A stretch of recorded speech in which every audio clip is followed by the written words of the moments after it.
வணக்கம். இன்றைய முக்கிய செய்திகள். புதுவை அரசின் நலத்திட்டங்களுக்கு ஒத்துழைப்பு வழங்காத அதிகாரிகள் மீது கடும் நடவடிக்கை எடுக்கப்படும் என சபாநாயகர் செல்வம் எச்சரிக்கை விடுத்துள்ளார்.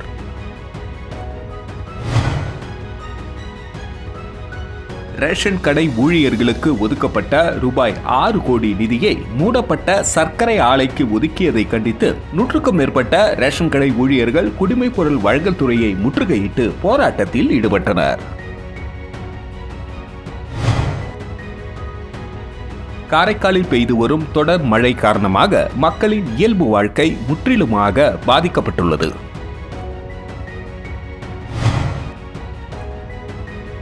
புதுச்சேரியில் ஆன்லைன் மூலம் 20க்கும் மேற்பட்டோரிடம் கோடிக்கணக்கில் மோசடி செய்த நபரை சைபர் கிரைம் போலீசார் கைது செய்தனர்.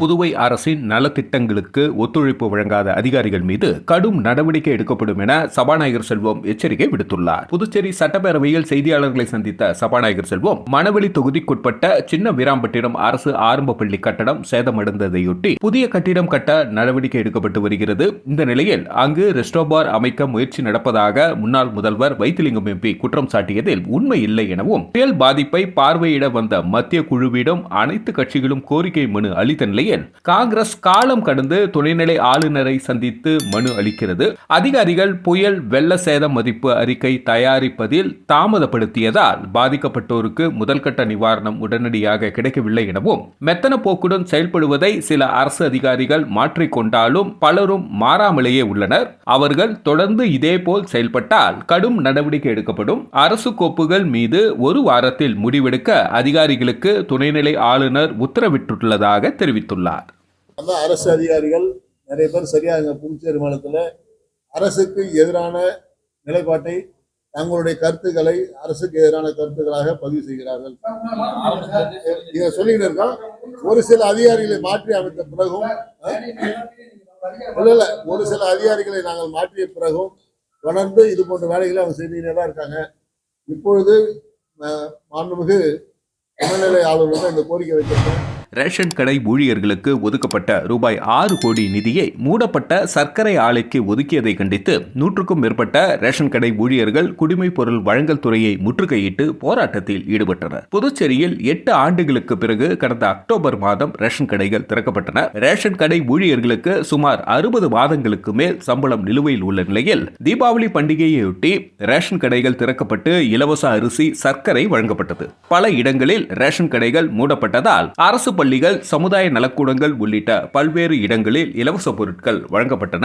இந்த நிலையில் ரேஷன் கடை ஊழியர்களுக்கு சுமார் 6 கோடி ரூபாய் நிதி ஒதுக்கப்பட்டுள்ளதாக கூறப்படுகிறது. இதனை கூட்டுறவுத்துறையின் கீழ் இயங்கிய தற்பொழுது மூடப்பட்ட அரியூர் சர்க்கரை ஆலைக்கு கூட்டுறவுத்துறை இயக்குனர் யஸ்வந்தையா ஒதுக்கியதாக தகவல் வெளியானது. இதனால் அதிர்ச்சியடைந்த ரேஷன் கடை ஊழியர்கள் தட்டாஞ்சாவடியில் உள்ள குடிமைப் பொருள் வழங்கல் துறை அலுவலகத்தை முற்றுகையிட்டு போராட்டத்தில் ஈடுபட்டனர். பின்னர் அலுவலகத்தில் உள்ளே நுழைந்து தரையில் அமர்ந்து தர்ணா போராட்டத்தில் ஈடுபட்டனர். அப்பொழுது புதுவை அரசையும் அதிகாரிகளையும் கண்டித்து கண்டன கோஷங்களை எழுப்பினர். இதுகுறித்து தகவல் அறிந்த போலீசார் விரைந்து வந்து போராட்டத்தில் ஈடுபட்ட ஊழியர்களிடம் பேச்சுவார்த்தை நடத்தினர். ஆனால் அதை ஏற்காமல் அவர்கள் போராட்டத்தில் ஈடுபட்டனர். தொடர்ந்து அதிகாரிகள் வந்து உரிய நடவடிக்கை எடுப்பதாக உறுதி அளித்ததை தொடர்ந்து போராட்டம் தற்காலிகமாக கைவிடப்பட்டது.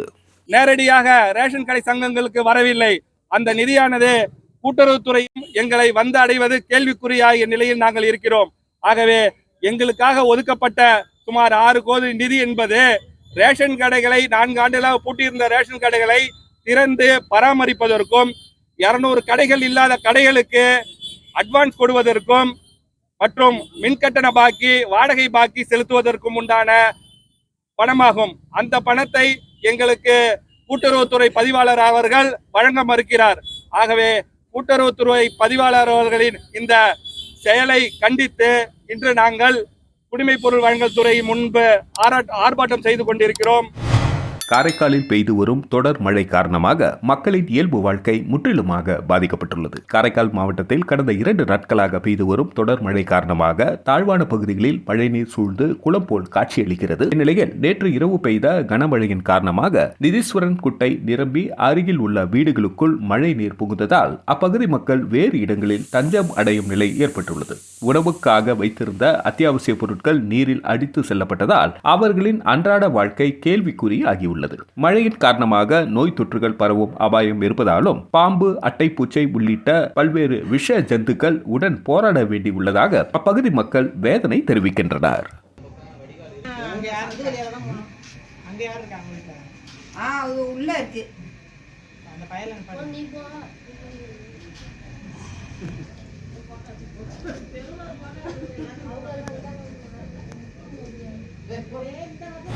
புதுச்சேரியில் ஆன்லைன் மூலம் 20க்கும் மேற்பட்டோரிடம் கோடிக்கணக்கில் மோசடி செய்த நபரை சைபர் கிரைம் போலீசார் கைது செய்தனர். கஸ்டம்ஸில் பிடிபடுகின்ற பொருட்களை குறைந்த விலைக்கு கொடுக்கிறேன் என்று வாட்ஸ்அப், இன்ஸ்டாகிராம், ஃபேஸ்புக் ஆன்லைன் மூலமாக cellphone, TV, fridge, washing machine படங்களை அனுப்பி மற்றும் வெளிநாட்டில் நல்ல வேலை வாங்கி தருகிறேன் என்று கோட்டக்குப்பத்தை சேர்ந்த அப்துல் சாதிக் என்பவர் மோசடி செய்ததாக 20க்கும் மேற்பட்டோர் புதுச்சேரி சைபர் கிரைம் காவல் நிலையத்தில் புகார் அளித்தனர். இதனையடுத்து இன்ஸ்பெக்டர் தியாகராஜன் கீர்த்தி தலைமையிலான போலீசார் வழக்கு பதிந்து விசாரணை நடத்தினர். இவ்விசாரணையில் ஆன்லைன் மூலமாக 20க்கும் மேற்பட்டோரிடம் அப்துல் ஷாதிக் கோடிக்கணக்கில் மோசடியில் ஈடுபட்டது தெரியவந்தது. இதனையடுத்து தலைமறைவான அப்துல் ஷாதிக்கை போலீசார் கைது செய்து நீதிமன்றத்தில் ஆஜர்படுத்தி காலாப்பட்டு மத்திய சிறையில் அடைத்தனர். புதுச்சேரிக்கு புயல் பாதிப்புகளை பார்வையிட வந்த மத்திய குழுவிடம் உரிய ஆதாரங்களை மாவட்ட நிர்வாகம் அளிக்க தவறியதால் மத்திய அரசின் நிவாரண நிதி கிடைப்பதில் தாமதம் ஏற்பட்டுள்ளதாக அதிமுக மாநில செயலாளர் அன்பழகன் குற்றம் சாட்டியுள்ளார். புதுச்சேரி அதிமுக தலைமை அலுவலகத்தில் செய்தியாளர்களை சந்தித்த மாநில செயலாளர் அன்பழகன், புதுவைக்கு பாதிப்புகளை பார்வையிட வந்த மத்திய குழுவிடம் பாதிப்புகள் குறித்த விவரங்கள், அதற்கான புகைப்படங்கள், வீடியோ ஆதாரங்களை மாவட்ட நிர்வாகம் அளிக்க தவறியதால் மத்திய அரசிடம் இருந்து நமக்கு உடனடியாக வரவேண்டிய பேரிடர் நிவாரண உதவி இன்று வரை மத்திய அரசால் வழங்கப்படவில்லை எனவும், இதன் காரணமாக மத்திய பாஜக அரசு நிவாரண நிதி வழங்காதது கண்டிக்கத்தக்கது எனவும், வீடூர், சாத்தனூர் அணைகளில் இருந்து வினாடிக்கு சுமார் 1,75,000 கன அடி தண்ணீரை திறந்துவிட்டதால் 1,00,000க்கும் மேற்பட்ட வீடுகளில் 3 அடி உயரத்திற்கு வெள்ளம் புகுந்தது. இந்த பாதிப்புக்கான ஆதாரங்களை மாவட்ட நிர்வாகம் மத்திய குழுவிடம் வழங்க தவறியது என்பது மன்னிக்க முடியாத குற்றம். அலட்சியத்துடன் செயல்படும் அதிகாரிகள் மீது துறை ரீதியான ஒழுங்கு நடவடிக்கையை தலைமைச் செயலாளர் உடனடியாக எடுக்க வேண்டும். அரசால் அறிவிக்கப்பட்ட புயல் நிவாரண நிதி ரூபாய் 5,000 அனைத்து குடும்பத்தினருக்கும் கணக்கில் போடப்பட்டுள்ளது. இதை வங்கிகள் தங்களுக்கு சாதகமாக பயன்படுத்திக் கொண்டு ஏழை மக்கள் வங்கிக்கு செலுத்த வேண்டிய கடன் தொகைகள், வட்டி தொகைகள், அபராத வட்டி தொகைகள், குறைந்தபட்ச இருப்பு தொகை ஆகியவற்றை பிடித்தம் செய்கின்றனர். அரசால் போடப்பட்டுள்ள நிவாரண தொகையில் வங்கிகள் எந்த பணத்தையும் பிடித்தம் செய்யக்கூடாது என அரசு வங்கிகளுக்கு உத்தரவு பிறப்பிக்க வேண்டும் என்றார்.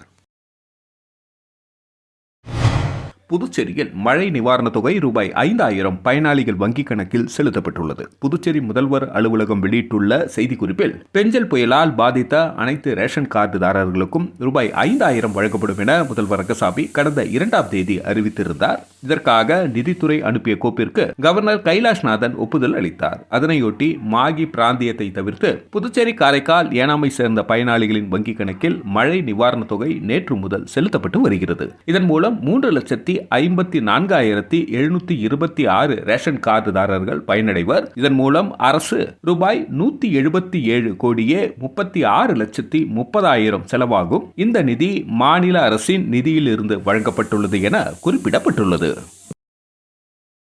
புதுச்சேரியில் மோட்டார் சைக்கிள் திருடிய தமிழக வாலிபரை கைது செய்த போலீசார் அவரிடமிருந்து 2 மோட்டார் சைக்கிள்களை பறிமுதல் செய்தனர். புதுச்சேரி திருபுவனை சப் இன்ஸ்பெக்டர் குமரவேல் தலைமையில் குற்றப்பிரிவு போலீசார் நேற்று இரவு மதகடிப்பட்டு சந்திப்பில் வாகன சோதனையில் ஈடுபட்டிருந்தனர். அப்பொழுது அந்த வழியே பைக்கில் சந்தேகப்படும்படி வந்த வாலிபரை பிடித்து விசாரணை நடத்தியதில் அவர் முன்னுக்கு பின் முரணாக பேசியதால் காவல் நிலையம் அழைத்து சென்று தீவிர விசாரணை மேற்கொண்டனர். விசாரணையில் விழுப்புரம் அருகே உள்ள பாணம்பட்டு நடுத்தெருவை சேர்ந்த செந்தமிழ் செல்வன் என்பதும் அவர் ஓட்டி வந்தது திருட்டு பைக் என்பதும் கடந்த 3 மாதங்களுக்கு முன்பு மதகடிப்பட்டு ரீகன் ஒயின்ஸ் அருகில் திருடியதையும் 2 மாதங்களுக்கு முன்பு ஒரு பைக் திருடியதையும் ஒப்புக்கொண்டார். இதுகுறித்து போலீசார் வழக்கு பதிவு செய்து செந்தமிழ் செல்வனை கைது செய்து 2 பைக்குகளை பறிமுதல் செய்து புதுச்சேரி கோர்ட்டில் ஆஜர்படுத்தி சிறையில் அடைத்தனர்.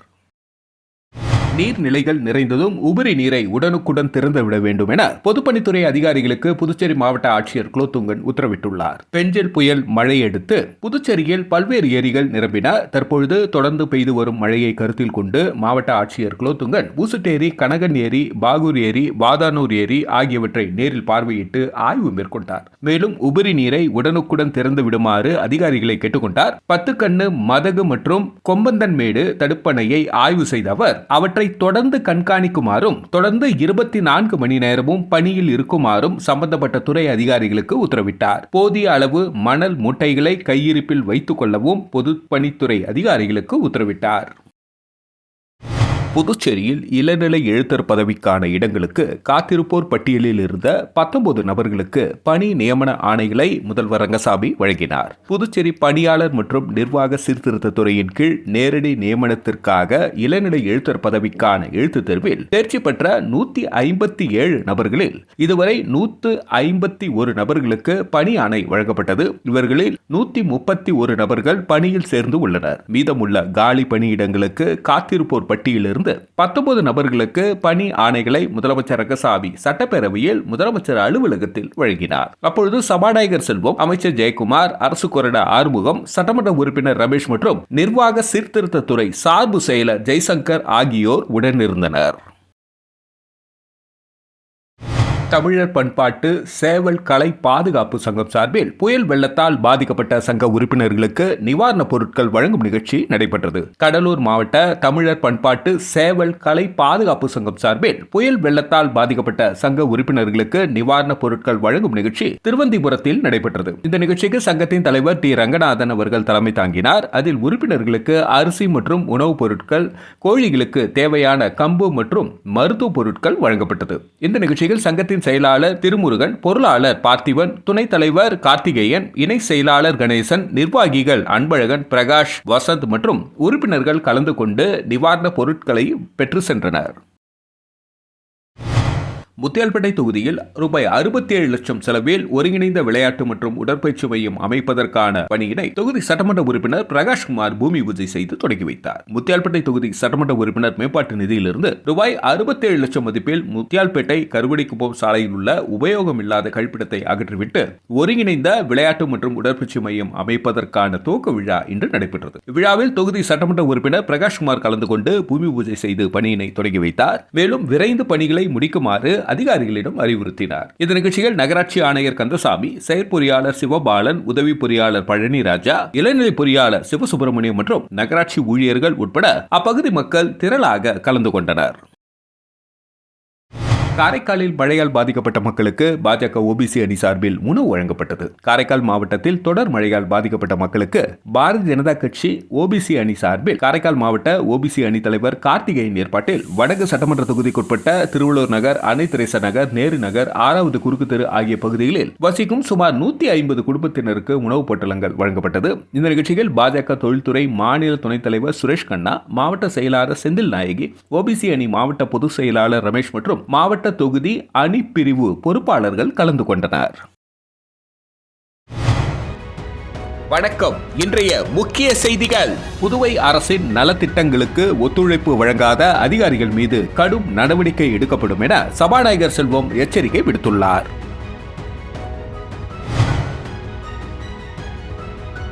ரேஷன் கடை ஊழியர்களுக்கு ஒதுக்கப்பட்ட ரூபாய் 6 கோடி நிதியை மூடப்பட்ட சர்க்கரை ஆலைக்கு ஒதுக்கியதை கண்டித்து 100க்கும் மேற்பட்ட ரேஷன் கடை ஊழியர்கள் குடிமைப் பொருள் வழங்கல் துறையை முற்றுகையிட்டு போராட்டத்தில் ஈடுபட்டனர். காரைக்காலில் பெய்து வரும் தொடர் மழை காரணமாக மக்களின் இயல்பு வாழ்க்கை முற்றிலுமாக பாதிக்கப்பட்டுள்ளது.